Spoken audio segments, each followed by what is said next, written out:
Hello and welcome back to the Fantasy Playmakers. What's up, guys? For today's video, I'm going to be running through a mock draft using the Fantasy Pros Draft Wizard. So this way, it's going to be me making my picks, and then it's going to be a computer simulating for the other teams. So this way, we don't have to wait around for everyone to make their picks. We're just going to be able to make one pick after the other, and I'm going to be explaining my thought process at every pick, talking about some of the computer picks, and really just going over like some draft analysis and draft strategy. Obviously, since it's a computer, there's going to be some kind of flaws. Some picks may not be 100% accurate to the current ADP, but I think it's one of the best ways to do mock drafts where I'm able to kind of talk through every pick without having to, spend an hour recording this. So this draft is going to be a 10-team draft. It's going to be PPR, and we're drafting from the 7th spot. I just randomized it. And it's going to be one quarterback, two running backs, two wide receivers, one tight end, and one flex with 6 bench slots. We're not going to be picking defense or kicker, because that doesn't really matter. I think this is a pretty standard setup for leagues in terms of position. And then also, I think 10-team leagues and 12-team leagues are likely the most common. And so throughout the offseason, I'm going to be posting a lot more videos like this. So also let me know in the comments like what kind of settings you'd like to see, maybe some 12-team leagues or even different draft positions. But so let's get into it. All right, so here we are at the 107. The first 6 guys off the board were Christian McCaffrey, Saquon Barkley, Dalvin Cook, Alvin Kamara, Ezekiel Elliott, and Najee Harris. So for McCaffrey, Barkley, Cook, and Kamara, I think those guys are all probably going to be going top 5 in most drafts. And then you have Elliott, who I think is also going to kind of fall in the middle of the first round. The real surprise here is Najee Harris going this early. I think this is pretty crazy, to be honest. I've seen Najee Harris be kind of ranked in the top 12 running backs for this year, and I thought that was too high. So picking him as a mid-round running back is not something that I would advise at all. I think he's more fit to be like a 3rd round, even maybe early 4th round pick. But Najee Harris going this early opens up some things for me with this pick. When I'm drafting, I want to get at least 2 stud running backs in the first 3 rounds. So in first rounds of drafts this year, I'm likely going to be going almost all running back. And right now, I think Derrick Henry is the clear pick here. We could go Jonathan Taylor or Austin Eckler, Nick Chubb, one of those guys. But Derrick Henry is my number 3 running back. I just think he's the model of consistency for fantasy football. When you draft him, you know exactly what you're getting. He's not going to be missing any games. I mean, look at these stats. He's missed 2 games his entire career, has had 1,500 plus rushing yards in his last 2 seasons, and 17 plus touchdowns. And I don't really see why that would change this year. And so Derrick Henry to me is the clear pick at this spot. All right, let's take a look at what the guys did after me. So we had Cam Akers, and then Tyreek Hill, Devontae Adams, Aaron Jones, Jonathan Taylor, and Austin Eckler. I think this is pretty accurate. I think maybe Devontae Adams probably falls to the 2nd round with this Aaron Rodgers uncertainty, but I could see Tyreek Hill going late first, and then you kind of get these running backs. I think this is going to be pretty common in the first round and a half. I think you're going to see a lot of running backs come off the board. And then I think kind of late 2nd round is when you're going to see a big run on wide receivers. But here at this 204, I think I'm going to be looking at running back or tight end. You have guys like Nick Chubb, Joe Mixon, Antonio Gibson all on the board, and I really like those guys. Even a Stephon Diggs I think would be a decent value here, but I just cannot pass up Travis Kelce at this slot. I'd be comfortable taking Travis Kelce at the very end of the first round. So if I can get him almost mid-second, I'll be buying that all day. With Travis Kelce, you just get such a crazy positional advantage. You just start him at your tight end spot every week. He's basically a top-tier wide receiver, but he gets to play tight end, which just makes him better than the entire field. And so I feel pretty confident with that pick, starting off with Derrick Henry and then Travis Kelce. And like I talked about, we see that kind of run on wide receivers. You had Nick Chubb go after Travis Kelce, but then after that, Michael Thomas, DeAndre Hopkins, Stephon Diggs. You had Joe Mixon in there, and then DK Metcalf.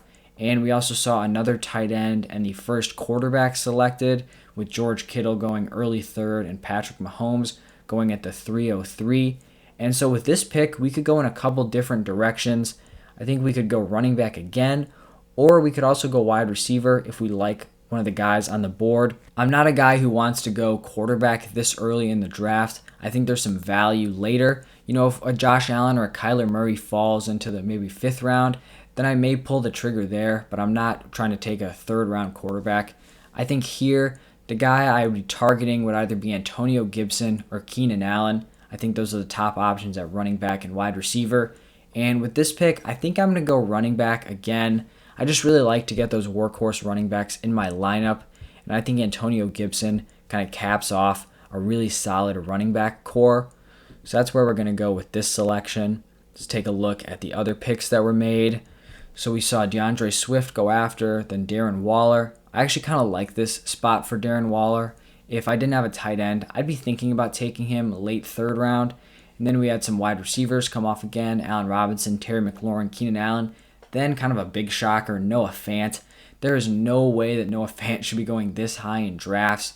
But I think you could honestly see this where guys kind of start to panic. Those top tight ends are off the board. Maybe they force it. But I think if you were forcing it here, you'd go Hawkinson or Andrews. I just don't really see any reason why Noah Fant would be taken this high. But let's get into our pick. And I think we have 2 running backs. And so unless a guy really is jumping off the board as someone I really like, I think we probably want to go wide receiver here just to kind of maximize value. And if I'm looking at the wide receivers that are available, I really like Julio Jones and I really like Amari Cooper. But I think the pick here is going to be Julio Jones.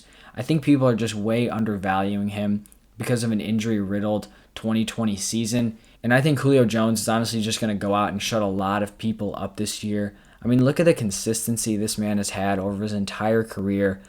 1,500 yards, 1,900 yards, 1,400 yards, 1,400 yards, 1,700 yards, 1,400 yards, and then 700 yards last year. I mean, the man has just been a wide receiver 1 basically his entire career, and I think he returns to that form this season. So I'm very confident having Julio Jones as my wide receiver 1 in the 4th round. I think that's pretty insane value. And so if we're looking at the other picks, we had some kind of a mix of wide receivers and running backs with Kyler Murray thrown in there. And here we have a slot where we could kind of go running back or wide receiver. We could even take a look at a quarterback here in the 5th, maybe a Josh Allen pick.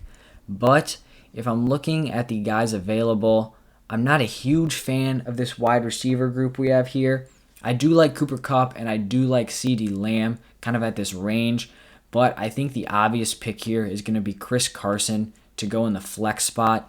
That would give me 3 running backs that I think are in my top 15 or 16 running backs. I think Chris Carson is my RB16 right now, and so I really like this value here. Chris Carson is a guy who I think is a top 25 player, and he had some injuries in 2020, but you look at his 2018 and 2019 seasons, over 1,100 yards in both years, 9 touchdowns, and he showed improvement in the receiving game last year.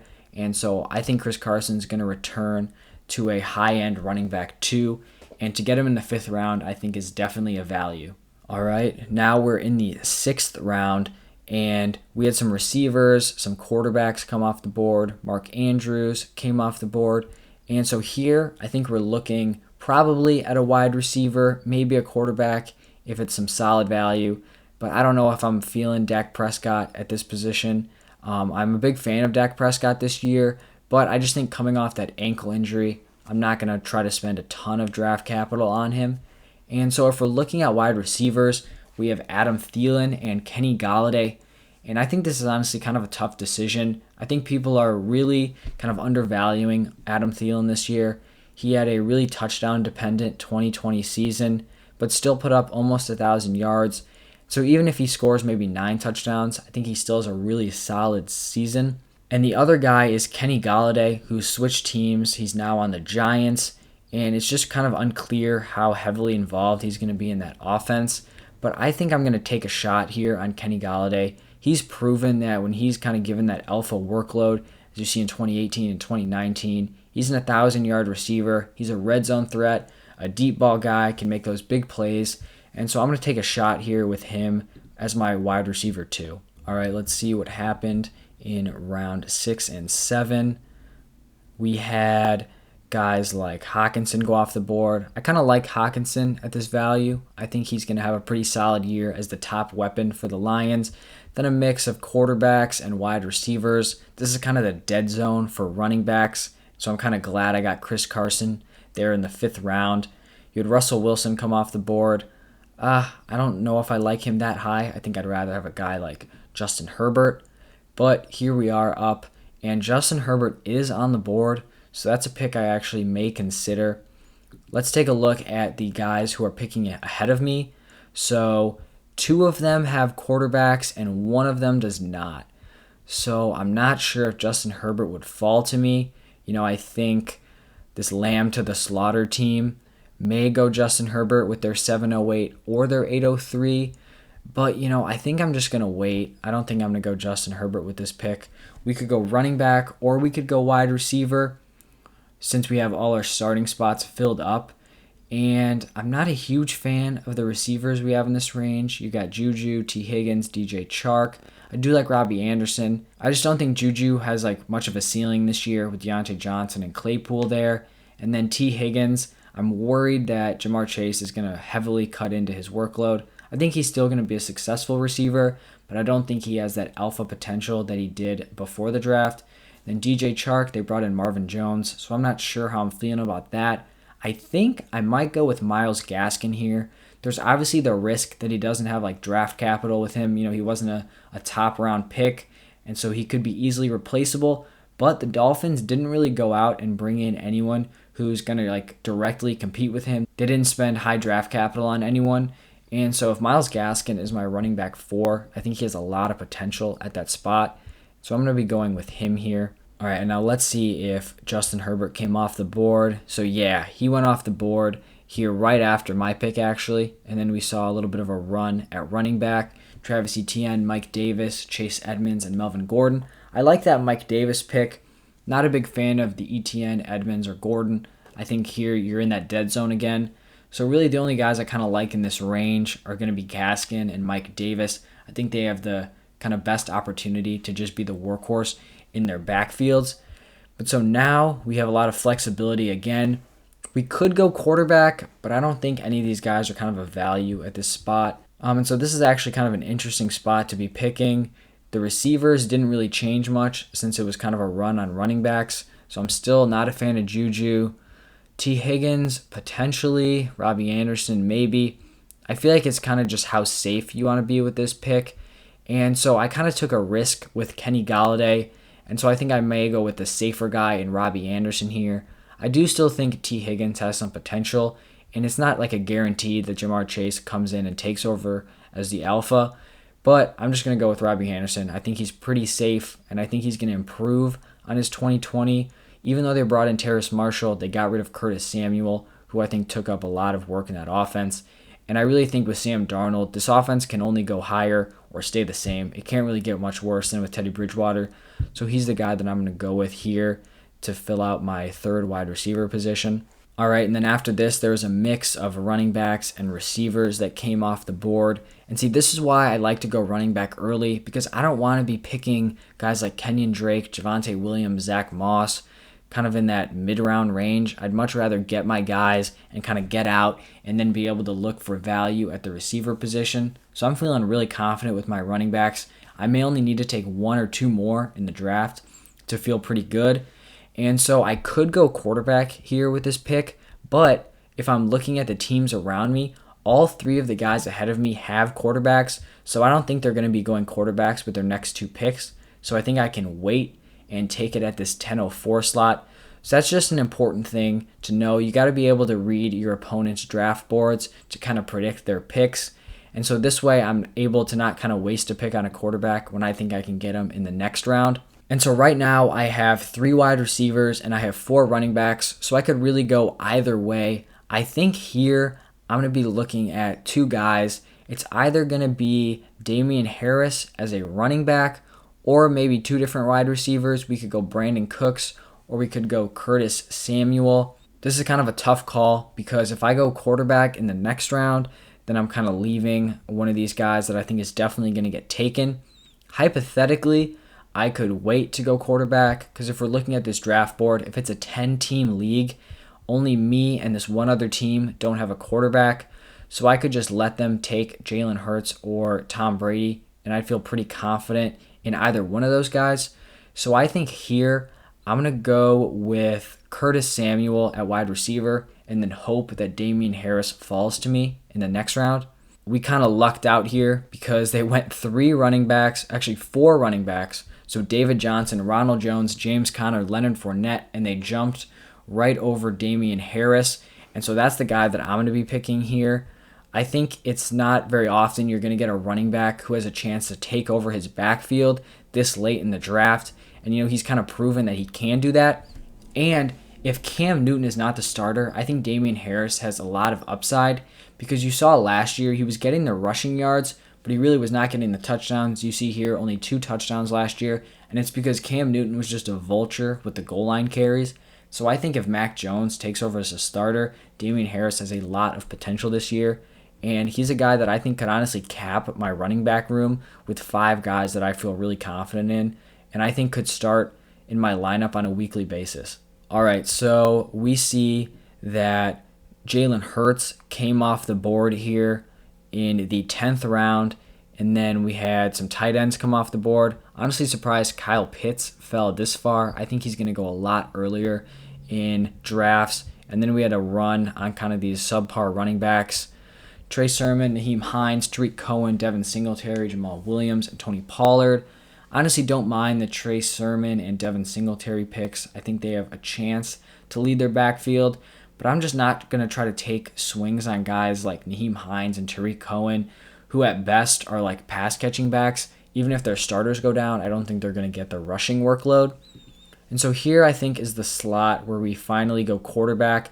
I really like Tom Brady this year, so I don't really want to risk him getting picked as a backup quarterback. So we're going to go with Tom Brady. He just has an insane amount of weapons. And you look at what he did in his first year with the Bucs, 4,600 yards, 40 passing touchdowns, 3 rushing touchdowns. You have Mike Evans, Chris Godwin, Antonio Brown, Gronk, Cam Brate. You just have really everything you could ask for. They brought in Giovanni Bernard as a pass-catching back. So I really expect Brady to improve on these numbers. Even though they were super impressive, I don't think there's really any reason why you'd be fading Tom Brady this year unless you still think he's going to fall off a cliff. But I think he's proven that the man is just never going to stop playing football. All right, let's see who came off the board. We had Rashad Penny, Michael Carter, Corey Davis, Robert Tonyan, Matthew Stafford, and Laviska Shenault. So I think it was good that we picked Tom Brady because you see this team, Gronknum style, went out and they drafted Matthew Stafford as a backup quarterback. So I think that could have been Tom Brady in that slot. And so we're up again. And right now we have 4 wide receivers and we have 5 running backs. So I think we're probably going to be going wide receiver here. Let's take a look at the guys. Marquise Brown, not a big fan of him. Michael Gallup, not a fan. I actually talked about both of them in my last video about do not draft wide receivers. So I'm going to take my own advice and fade those guys.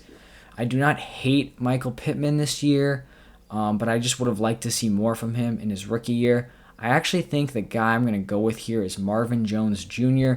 He's a guy that's pretty under the radar, but I think he had a pretty solid year last year, almost an 1,000-yard receiver with 9 receiving touchdowns, and so I think he has a chance to kind of work himself into that Jacksonville Jaguars offense and honestly be a spoiler for guys like Laviska Shenault and DJ Chark. I don't think he should be going, multiple rounds after those guys. I think he's kind of in that same category with them. And so I think I'm going to go with Marvin Jones Jr. for this pick as my 5th wide receiver. If we're looking at what happened in that round, we saw Le'Veon Bell. We saw Deshaun Watson. I think this is probably reasonable for him just because he has high upside, but we don't even know if he's going to be playing this year. And then we saw some running backs, receivers, and then we saw kind of this run on the lower tier tight ends. I think this is pretty common in drafts. If you have guys that don't go out and get those top guys, like we got Travis Kelce, if I'm not getting a Travis Kelce or kind of like that top 5, I'm waiting until basically the last round to take a shot on one of these guys because I just don't think there's a ton of value in the middle of drafts. Like I don't want to be drafting Evan Ingram here in the 6th round. Even guys like Logan Thomas and Dallas Goedert, I may take a look at in the 10th round you see here.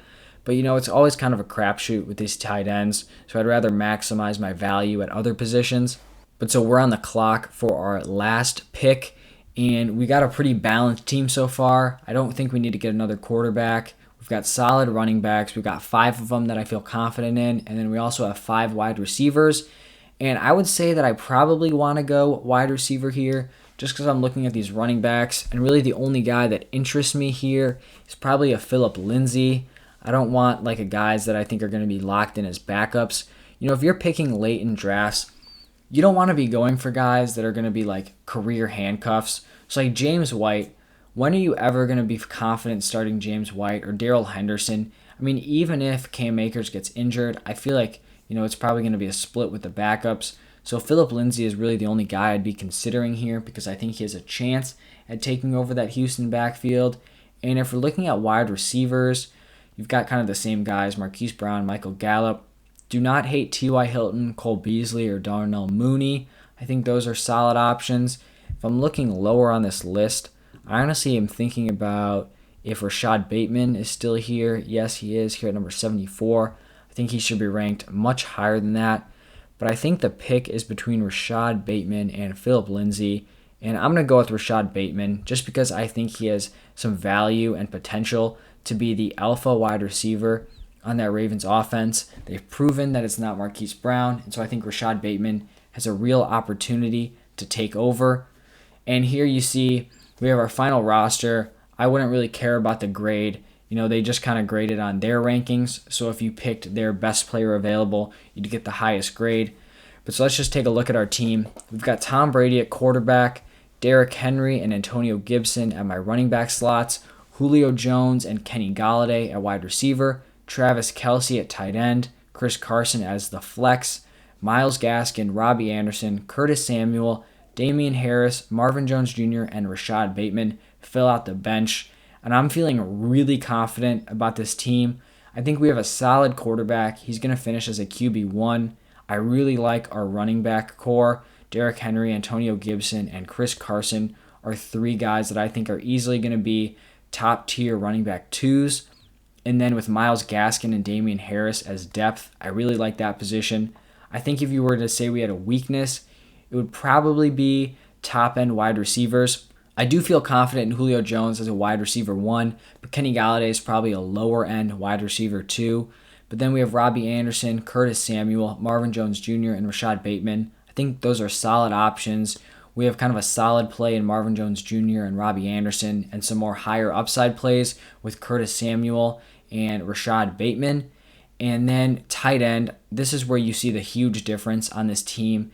Travis Kelce is just going to be a staple in the lineup. You're going to be starting him every week, and he's just kind of a luxury to have in fantasy football. And you may kind of lose out at some strengths in other positions, but I think it more than makes up for it if you can get Travis Kelce in the second round. I just absolutely love that price, and I'm really happy with how this team shook out.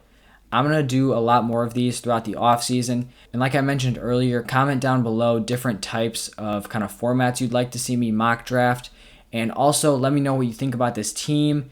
If you thought I should have made some different picks, let me know. And also make sure you like and subscribe if you enjoyed the content. It really helps the channel out a lot. Thank you guys so much for watching and listening. See you next time.